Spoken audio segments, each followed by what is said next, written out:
Breakingviews editor Hugo Dixon argues non-violent struggle and economic sanctions are the most palatable, if unlikely, tactics to topple Assad. He joins me now. Good to see you back, Hugo. Now, we've got the Friends of Syria group due to meet Friday in Tunis. Hillary Clinton will be there, which is important, I think. What's the most likely outcome of this meeting? Well, I don't think they're probably going to decide anything hugely substantial, because you've got the Western powers, which you mentioned, the United States, but also Britain and France, that are reluctant to go down the route of military intervention, although the French have been toying with this idea of humanitarian corridors, which would provide relief to some of these besieged cities if they could be set up. But you couldn't just say, hey, we're going to have a corridor and send in the Red Cross and the Red Crescent. You'd actually have to blast your way through. And you don't think that's likely? I don't think that's likely. I mean, that's not what you're seeing at the moment from the Western powers. What you're seeing from the Arab states, particularly the rich Gulf Arab states, Saudi and Qatar, you're seeing from them growing hints that they want to arm the opposition inside Syria. But they don't really have the military wherewithal themselves to go in and fight Assad. Another option you mentioned is this safe zone which runs along the Turkish border. Is that more likely? That idea seems to be gathering sort of currency. There have been some interesting papers written about it. The Syrian National Council, which is the main opposition group inside Syria, is arguing for it. And you've had some outside academics also arguing for it. I think it's very unlikely to happen this week.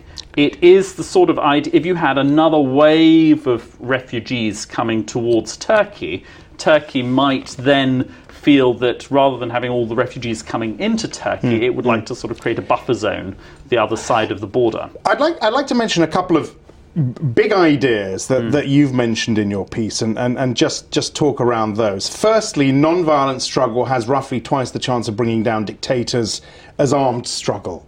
It's an interesting... It's a rather it's not what you would expect. The conventional wisdom, or what people normally think, is if you want to deal with a dictator, you've got to go head to head, arms to arms. This is a very interesting... A la Libya, a la Saddam Hussein in Iraq, or whatever it is. There's a very interesting study by Erica Chenoweth and Maria Stephan, a book that came out last year, which studied all of the conflicts, about 300 odd conflicts from the beginning of the 20th century until 2106 or something. And that showed that there was a double the chance of actually winning against the dictator if you had a non-violent campaign.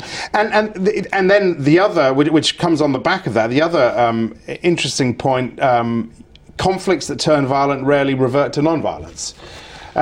Which of course is the issue here. This is the issue, and I mean there have been a few. I mean I don't think that anyone's done a proper study of this, but in the 20th century you had the anti-apartheid struggle that started as a non-violent struggle. Then you had the armed struggle, and then essentially it became a non-violent struggle again. I mean, although there was a bit of violence on the fringes, but that was ultimately what brought apartheid down. But that took several decades for that to turn around. You also had, in the Russian Revolution, 1905, against the Tsarist regime, was a non-violent struggle. And then it turned violent when the Bolsheviks got involved. Then, little known, actually 1917 started again as a non-violent struggle, and that's essentially what got rid of the Tsars. And it was only afterwards that the Bolsheviks managed to muscle in again and hijack it for their purposes. All right, Hugo, I'm going to stop it there. It's a refreshing change to see you writing about things like this. It's full of context and history, this piece, so you can pick it up on the Reuters.com site and the Breakingviews site as well. My thanks to Hugo Dixon. As Brent crude hits an 8-month high, we'll examine the Iran premium. That's coming up in Market Pulse at 12. I'm Axel Threlfall. This is Reuters.